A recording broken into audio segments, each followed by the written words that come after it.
Hi, this is Jacob Bitter, Ethan Carter, and Jacob Kieselhorst, and we're doing lines 259 to 281 of Pliny's letter to Emperor Trajan. I guess you could say we're pretty excited about it. Yeah. Yeah. Let's do this. Alright. We're just gonna hop right in here. Alright, so we got autem, so that's however. They asserted this to be. We got the perfect infinitive here. This to be the sum of either their crimes or their errors, which they were accustomed on a fixed day, that's in the notes there, on a fixed day before the light to convene and to say and to sing the chant responsively with themselves to Christ, just as to God. And they, by a binding oath,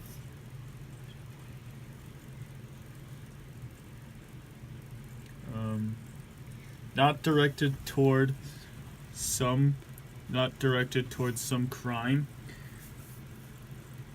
but that they neither commit, we get committer down here, that they neither commit theft, nor robbery, nor adultery, and neither did they betray or deceive, that they not betray or deceive the faith, nor did they deny the deposit when called upon. That's like saying they didn't steal from the deposit, which was, I guess, the customs of the day. Which things having been completed for actis, which is an ablative absolute. It was their way or custom to depart from one another and to convene again for the purpose of, we got the ad plus gerund, for the purpose of taking hold and eating, or for the purpose of taking hold and eating the food. Nevertheless,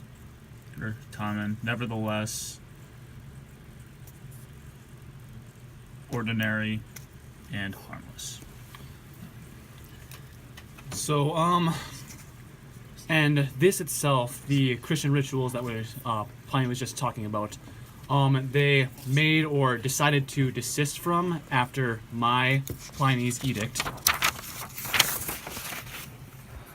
Okay, thank you.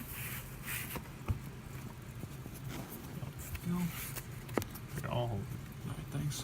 There we go. Technical difficulties.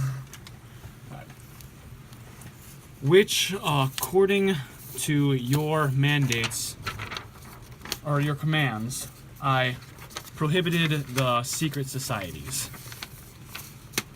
I judged it, perfect verb. I judged this more than necessary in, and even through torture, to question from the two maidservants who said that they were deaconesses what was the truth. The whole part about the maidservants as deaconesses, it was a bit interesting, so we did a little bit of research on it, and it talked about how in the early church it was easier for women to join the faith than men, because men had standing in the council or something, and so it would be easier for women to join it and not lose their job or anything.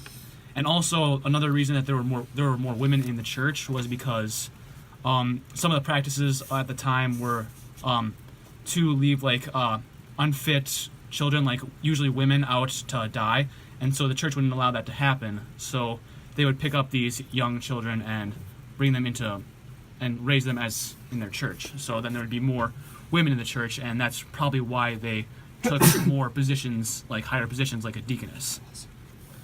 That's All right. interesting. It's really interesting. I bet Professor Wessel could tell us more about widows in the first century church. Are you suggesting a follow-up video? Potentially, maybe. Okay. And continuing, so I found that these things that he questioned about were nothing other than depraved superstition, depraved unrestrained superstition. So, therefore, following or having this investigation having been postponed, participle right there, I hastened to, or for the purpose of another gerund purpose, for the purpose of consulting you. It seemed to me that that these things, it seemed to me that these things were important for your consideration, especially because of how many people were involved were in danger. So all the people he was questioning. All right. So going on, many of these types of people he questioned, for many of all ages, of all classes, and whichever of the two sexes also as well. So either men or women, they were called into trial. That's given on the side, and they will be called into trial. So they'll continue to question all types of people. So then we go down to 276 here to find the subject of the verb, the contagio, or the infection of such superstition, talking about Christianity, spread across not only but also slightly different form. The ciuitates is the larger cities, but also the smaller villages and the surrounding fields and the farms out there. But then he goes on after this saying that even though the superstition has spread throughout the country, it seems to be able to be stopped and corrected. So he believes that they'll be able to turn people back from Christianity here. Going on, it seems certainly agreed enough that the already nearly desolated temples have begun a perfect infinitive to be visited in large numbers. This is talking about the old Roman temples, so he's talking about the rebirth of the Roman religion again, and the long neglected here sacred religious rites were resought, resumed, and that the flesh of the sacrifices was beginning to be Wenera means on the side to be sold from from everywhere, from here and there, which very few buyers up until this point were found. So again, talking about the rebirth of the whole Roman religion, the more buyers of the sacrifices were coming into the towns and the temples, which wouldn't have happened before because the Christians wouldn't have eaten the food sacrificed to idols necessarily.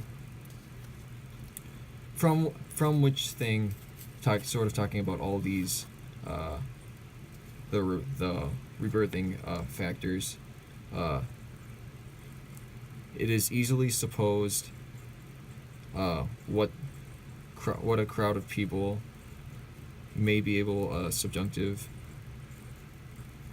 to be corrected if a locus or an opportunity, which means place but can be opportunity of repentance, would we said arise. So that should end our little section of the Pliny letters. All right, I think that went pretty well. What do you guys think? Yeah. Not bad. Could Yeah. be better. I thought it was all right though. Yeah. So, all right. It'll do. Yeah, I guess we're done.